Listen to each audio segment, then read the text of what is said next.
Alexander the great एक महान योद्धा था जिसने बहुत छोटी सी उम्र में ही एक बहुत बड़ा एम्पायर क्रिएट कर लिया दुनिया में। अपने उसने एक छाप छोड़ दी थी। पर 32-33 साल की उम्र में ही उसने अपनी जान भी गंवा दी। और उसकी जान जाने का मेन रीज़न था शराब। जब वो शराब पीता था तो उसके पास एक कप था जिसमें 5 लीटर की शराब होती थी।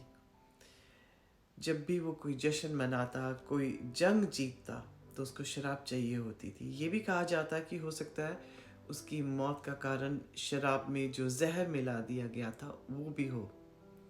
पर कुछ लोग फिर ये भी कहते हैं क्योंकि वो शराब पीने की वजह से मरा तो उसके ऊपर पर्दा डालने के लिए उन्होंने ये अफवाह भी फैला दी कि ये र्यूमर फैला दिया कि वो पॉइजनस शराब थी या उसकी शराब में कोई जहर मिला दिया गया था। बट रीज़न जो भी था, उसने शराब पी और उसको बहुत ज़बरदस्त एडिक्शन थी शराब की, जिसकी वजह से उसे इतनी छोटी सी एक ब्रिलियंट माइंड को एक छोटी सी उम्र में ही अपनी पूरी फैमिली, राजपाट, अपनी ज़िंदगी तक से हाथ धोना पड़ गया।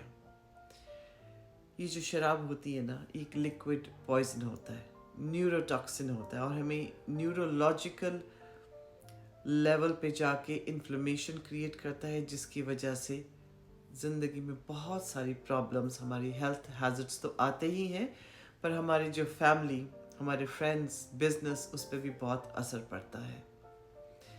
एक नई रिसर्च आई है, अब कहते हैं कि सेफ लेवल कोई भी नहीं। कुछ लोग कहते हैं कि 1 ड्रिंक हम पी सकते हैं, 2 ड्रिंक हम हर रोज़ पी सकते हैं, but according to a new research ये कहा गया है कि इसका तो जो इफ़ेक्ट है, नेगेटिव इफ़ेक्ट, फर्स्ट ड्रॉप से ही शुरू हो जाता है।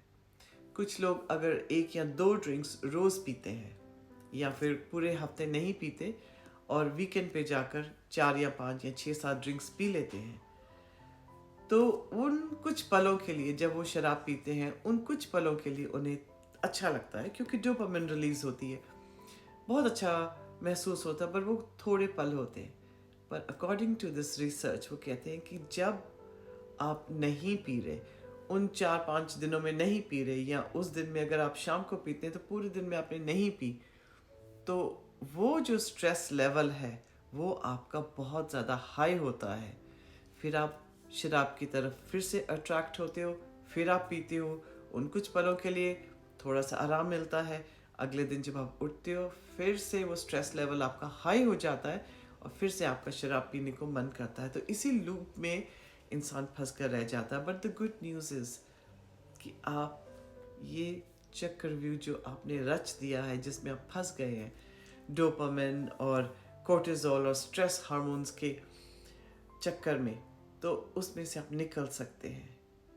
थोड़ा सा मुश्किल ज़रूर लगता है, धीरे धीरे अगर आप कट करना शुरू कर दें, आप इसमें से निकल सकते हैं। आपकी फैमिली, आपकी हेल्थ, आपका काम, बिजनेस बर्बाद होने से बच जाएगा।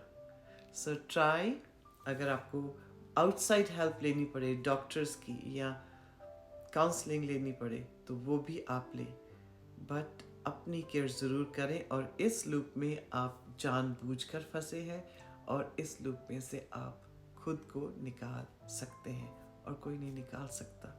Best of luck.